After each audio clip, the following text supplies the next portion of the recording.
Hello सा खमा गणी मेरी सारी यूट्यूब फैमिली। और अभी तो कभी कभी मुझे टाइम मिलता है तो फिर मैं डेली व्लॉगिंग की कोशिश करती हूँ। और आज टाइम हो रहा है 10:57 और अभी कुछ बहुत देर हो गई है। 1 घंटा हो गया है, 1 डेढ़ घंटा हो गया मुझे ये कूलर साफ़ करते हुए। जैसे कि आपको पता है कि ये मकान करवाया था ना, उस समय ये कूलर जो मेरे दहेज का था वो कई दिन पहले तो बारिश में भीगा था कि फिर उसके बाद में ला कर रख दिया तो क्या हुआ, कारीगर को दे दिया जिससे कि इस पर ही चढ़ते थे, प्लास्टर करते थे। उस वजह से ये जाम हो गया और एक तो बारिश में भीगने की वजह से जाम हो गया। अब बन्ना की ये जिद है कि वो इस कूलर को सही करवा के रहेंगे और मुझे लगता नहीं है कि ये कूलर अब सही होगा, क्योंकि इसके सभी तार तार अलग हो गए हैं। पंखा थोड़ा सा किनारे से टूट गया है, मोटर पे काट आ गई है और एक प्लास्टिक का है।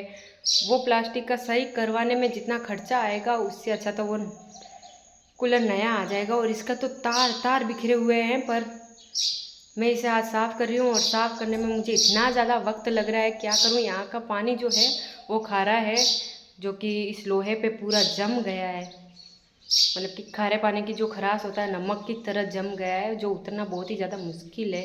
जो साइड के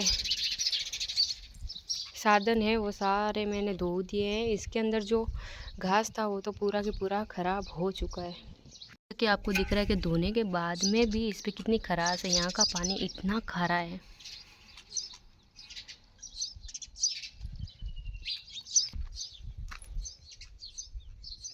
ये जो पाइप थी वो भी लगभग गलने ही वाली है, ये भी बहुत ही ज़्यादा ख़राब हो चुकी है। धोने के बाद में थोड़ी बहुत सही हो जाएगी। और ये प्लास्टिक है जिससे इस तरफ पानी आता है घास में, वो तो टूट गए पूरे। ये जो मोटर है आपको दिख रही होगी, जो ये मोटर है ना, उस पर काट आने की वजह से ये पूरा कूलर ख़राब हो गया। और जो ये तार देख रहे हो वो भी अलग अलग हो रखे हैं सारे के सारे। और सही करवाने को भले करवाए, पर मुझे इसे चालू करने में बहुत ही ज़्यादा डर लगेगा। पंखा साफ़ कर दिया है, अब बस ये जो इधर पानी जमा हुआ है, मिट्टी जमी हुई है, वो गलने के लिए रखी है ताकि पानी में गल जाए और मैं इसे जल्दी से साफ़ कर दूँ। ये देखो इस पर भी नमक जमा हुआ है। ये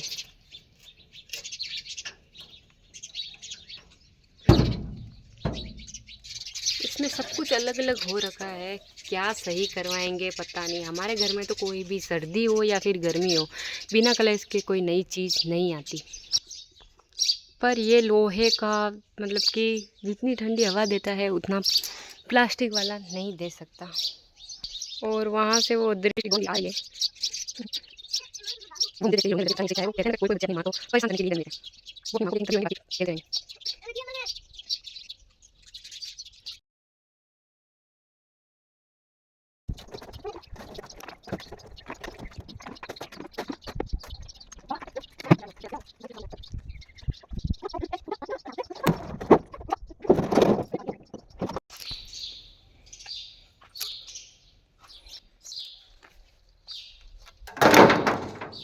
'सोचोगे तो अभी तो गर्मियों के दिन चालू हुए हैं। वो जोधपुर वालों को पता है कि गर्मियों के दिन अभी चालू हुए हैं कि अभी बाकी है। सिटी में अभी इतनी ज़्यादा गर्मी नहीं है। और यहाँ पर तो सच में ये पंखा है ना, ऊपर से छत गर्म हो जाती है एकदम बराबर की। 12 बजे के बाद तो बहुत खतरनाक छत गर्म हो जाती है ना, उसके बाद में गर्म हवा देता है। और भला हो उस बारी का जो थोड़ा बहुत मेरे सपोर्ट में है, पर उस बारी का भी थोड़ा बहुत है कि वहाँ से भी गर्म हवा ही आती है। 12 बजे के बाद में मैं दरवाजे बंद ही कर देती हूँ, 4 बजे ही खोलती हूँ, क्योंकि मुझे ऐसे बाहर का मौसम देखती हूँ, गर्म हवा चलना, मिट्टी उड़ना, तो फिर मेरा यहाँ पर मतलब कि सच में मन नहीं लगता।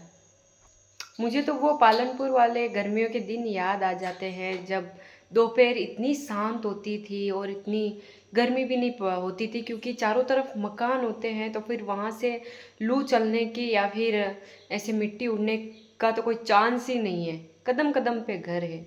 और यहाँ पर घर कितने 10-15 कदम दूर घर है तो फिर मिट्टी तो आनी है। और मैं तो सोच रही हूँ कूलर लगवाने के बाद में शांति हो जाएगी, पर नहीं।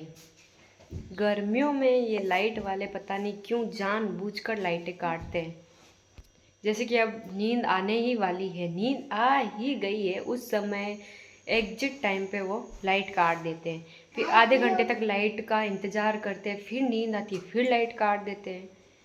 गर्मियों में पूरी गर्मियाँ मुझे पता है ऐसा ही होने वाला है।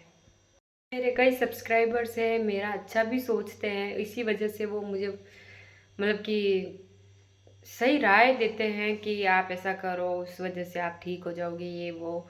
और बीच में कई महीनों तक मैंने व्लॉग बंद ही कर दिया है। उसकी मेन वजह यही है कि मेरी तबीयत ठीक नहीं रहती और बहुत ही ज़्यादा कमज़ोरी है। कुछ अच्छा नहीं लगता, शरीर स्वस्थ होना तो फिर मन में होता है कि आज ये व्लॉग शूट करते हैं, आज वो करते हैं, कई काम करती हूँ, पर ऐसा मन में कभी विचार नहीं आता कि व्लॉग भी शूट कर लूँ, जैसे कि मैं भूल ही गई हूँ।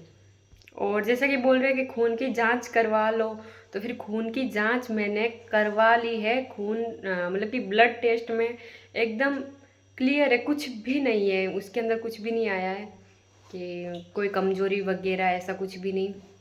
ब्लड टेस्ट भी ठीक ही है। और हर किसी में मतलब कि अब खान पान भी ऐसा हो गया है कि हर चीज़ में जहर है।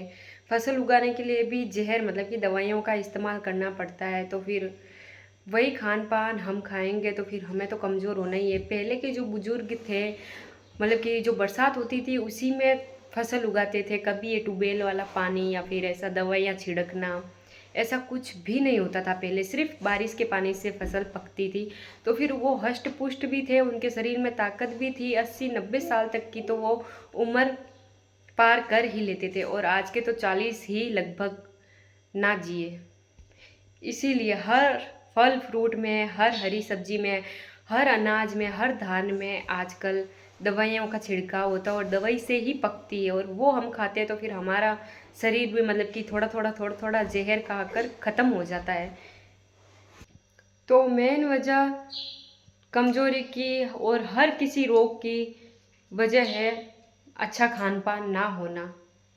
वरना आपने पहले कभी सुना है कि किसी व्यक्ति को कैंसर हुआ है, कोई व्यक्ति में खून की कमी है? बिल्कुल रोग नहीं थे। आजकल हर बुजुर्ग, हर बच्चे, हर जवान को ये देखो ना, तो हॉस्पिटल भरे पड़े हैं।